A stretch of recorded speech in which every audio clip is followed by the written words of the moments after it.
2 Samuel chapter 13. And it came to pass after this, that Absalom the son of David had a fair sister, whose name was Tamar. And Amnon the son of David loved her. And Amnon was so vexed that he fell sick for his sister Tamar, for she was a virgin, and Amnon thought it hard for him to do anything to her. But Amnon had a friend, whose name was Jonadab, the son of Shimeah, David's brother. And Jonadab was a very subtle man. And he said unto him, Why art thou, being the king's son, lean from day to day? Wilt thou not tell me? And Amnon said unto him, I love Tamar, my brother Absalom's sister. And Jonadab said unto him, Lay thee down on thy bed, and make thyself sick. And when thy father cometh to see thee, say unto him, I pray thee, let my sister Tamar come and give me meat, and dress the meat in my sight, that I may see it and eat it at her hand. So Amnon lay down and made himself sick. And when the king was come to see him, Amnon said unto the king, I pray thee, let Tamar my sister come, and make me a couple of cakes in my sight, that I may eat at her hand. Then David sent home to Tamar, saying, Go now to thy brother Amnon's house, and dress him meat. So Tamar went to her brother Amnon's house, and he was laid down. And she took flour and kneaded it, and made cakes in his sight, and did bake the cakes. And she took a pan, and poured them out before him, but he refused to eat. And Amnon said, Have out all men from me. And they went out every man from him. And Amnon said unto Tamar, Bring the meat into the chamber, that I may eat of thine hand. And Tamar took the cakes which she had made, and brought them into the chamber to Amnon her brother. And when she had brought them unto him to eat, he took hold of her, and said unto her, Come lie with me, my sister. And she answered him, Nay, my brother, do not force me, for no such thing ought to be done in Israel. Do not thou this folly. And I, whither shall I cause my shame to go? And as for thee, thou shalt be as one of the fools in Israel. Now therefore, I pray thee, speak unto the king, for he will not withhold me from thee. Howbeit, he would not hearken unto her voice, but being stronger than she, forced her, and lay with her. Then Amnon hated her exceedingly, so that the hatred wherewith he hated her was greater than the love wherewith he had loved her. And Amnon said unto her, Arise, be gone. And she said unto him, There is no cause. This evil in sending me away is greater than the other thou didst unto me. But he would not hearken unto her. Then he called his servant that ministered unto him, and said, Put now this woman out from me, and bolt the door after her.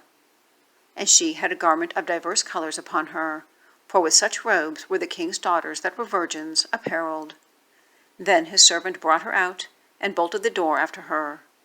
And Tamar put ashes on her head, and rent her garment of divers colors that was on her, and laid her hand on her head, and went on crying. And Absalom her brother said unto her, Hath Amnon thy brother been with thee? But hold now thy peace, my sister, he is thy brother, regard not this thing. So Tamar remained desolate in her brother Absalom's house. But when King David heard of all these things, he was very wroth. And Absalom spake unto his brother Amnon neither good nor bad. For Absalom hated Amnon, because he had forced his sister Tamar. And it came to pass after 2 full years, that Absalom had sheep shearers in Baal-hazor, which is beside Ephraim. And Absalom invited all the king's sons. And Absalom came to the king, and said, Behold now, thy servant hath sheep shearers. Let the king, I beseech thee, and his servants, go with thy servant. And the king said to Absalom, Nay, my son, let us not all now go, lest we be chargeable unto thee. And he pressed him. Howbeit he would not go, but blesseth him. Then said Absalom, If not, I pray thee, let my brother Amnon go with us.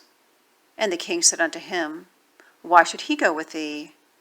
But Absalom pressed him, that he let Amnon and all the king's sons go with him. Now Absalom had commanded his servants, saying, Mark ye now, when Amnon's heart is merry with wine. And when I say unto you, Smite Amnon, then kill him, fear not, have not I commanded you? Be courageous, and be valiant. And the servants of Absalom did unto Amnon as Absalom had commanded. Then all the king's sons arose, and every man gat him up on his mule, and fled. And it came to pass, while they were in the way, that tidings came to David, saying, Absalom hath slain all the king's sons, and there is not one of them left.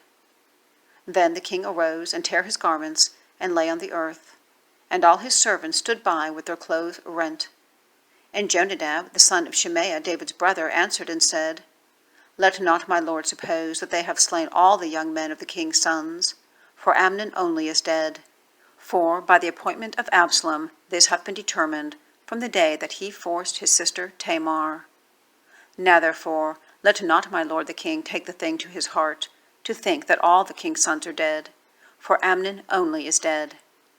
But Absalom fled, and the young man that kept watch lifted up his eyes and looked, and behold, there came much people by the way of the hillside behind him. And Jonadab said unto the king, Behold, the king's sons come. As thy servant said, so it is. And it came to pass, as soon as he had made an end of speaking, that behold, the king's sons came, and lifted up their voice, and wept. And the king also and his servants wept very sore. But Absalom fled, and went to Tamar, the son of Ammihud, king of Geshur. And David mourned for his son every day. So Absalom fled, and went to Geshur, and was there 3 years. And the soul of King David longed to go forth unto Absalom, for he was comforted concerning Amnon, seeing he was dead.